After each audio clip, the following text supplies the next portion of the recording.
You ready? Yeah, it's nice being in front of the camera with the lights. Some of the things that he was saying, they weren't lining up.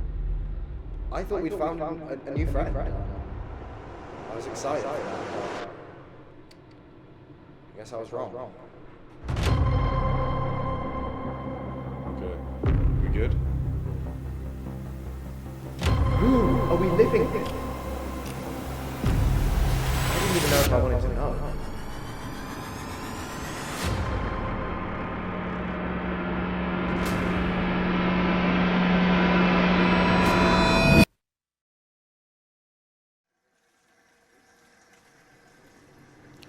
So the six of us boys, we all grew up in the same town back home, and we've always gotten so well, so it made sense that we all move in together when we moved to uni, and it was exciting. It was going to be a lot of fun, and then things changed for Archie. Archie told us he was moving out, which was annoying at first because trying to sort a new housemate at the start of term is no mean feat. His social media was taking off, so it was the natural thing to do. We were obviously really sad that he had to move out, but yeah, I mean, I think it's going well for him now. Which was why we were very lucky when Greg, our landlord, called us up and told me that he'd found us a replacement. But no one expected what replaced Archie.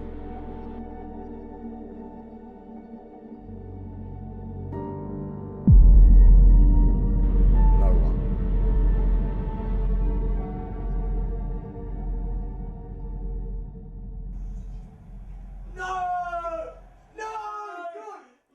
He got in with the gang pretty quickly. I mean, there was some slight difference in views, but I mean, who doesn't have controversial takes every now and then?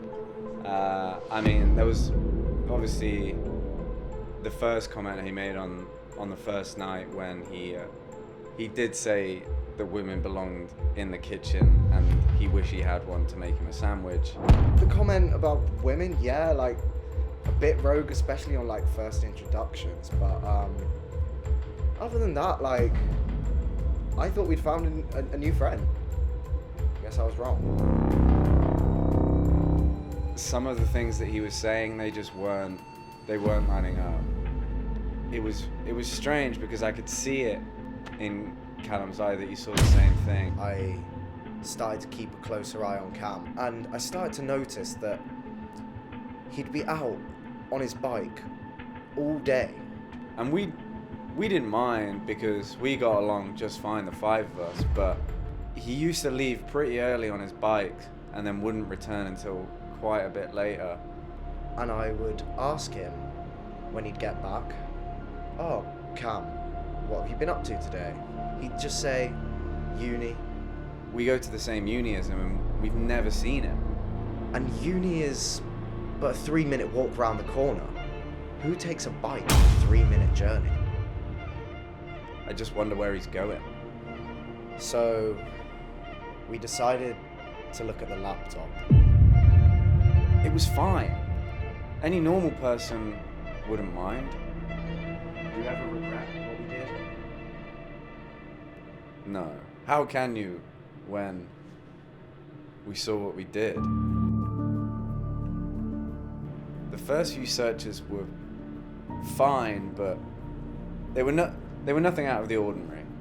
Feminists Get Owned compilations or Ben Shapiro best moments. I mean, it's what we've come to expect from him. But then there were just hours and hours of Alison Hammond best moments. I mean, it was just the sheer volume of these videos. Like, you could see in his search history, and yeah, maybe that's a breach of his privacy, but like, who likes Alison Hammond that much? He was watching her from 1 a.m. to 7 a.m. and then getting up and going out on his bike. Like, who are we living with? And then, nothing. He disappears.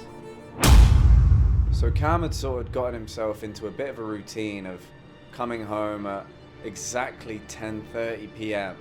and making himself probably the most disgusting meal I have ever seen in my entire life. I know that he was home because everyone would leave the kitchen when he was making it. It was just so disgusting. Runny eggs, partially cooked beef. But then he just stopped showing up. Then the second night, the third night, and by the fourth night we knew that something wasn't right. He didn't talk about himself very much. We didn't know of any family, any other friends. That's when Callum decided to phone our landlord.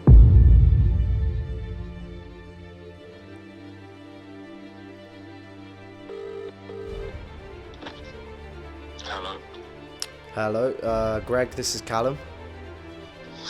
Hi, Callum. I was just wondering, could you tell me about where you found Cam? He gave me all the right paperwork. Seemed like a decent bloke. Do you know, has he got any family or? Not that I know. Why do you ask? No, You no really reason. worried about it? No. I don't know why I didn't tell Greg there and then how I felt. Maybe it was fear, who was this psycho, or maybe I was just glad to see the back of him. Not having to smell that disgusting dinner at 10:30 every day. As weird as that guy is, the house has been slightly empty without him.